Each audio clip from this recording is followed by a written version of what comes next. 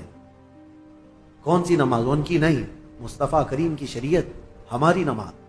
حضرت عمر فاروق رضی اللہ تعالیٰ عنہ نے اندر نماز نہیں پڑھا، باہر نماز پڑھا. تو ان لوگوں کے دلوں میں ایک بات یہ آئی، کیا ہماری عبادت گاہ میں آپ کی عبادت نہیں ہوتی؟ سنو، حضرت عمر فاروق رضی اللہ تعالیٰ عنہ نے فرمایا یہ میرے نبی کی خصوصیت ہے کہ اللہ نے پوری روئے زمین میرے نبی کے لیے سجدہ گاہ بنایا. جہاں پاک زمین ہو ہم سجدہ کریں گے.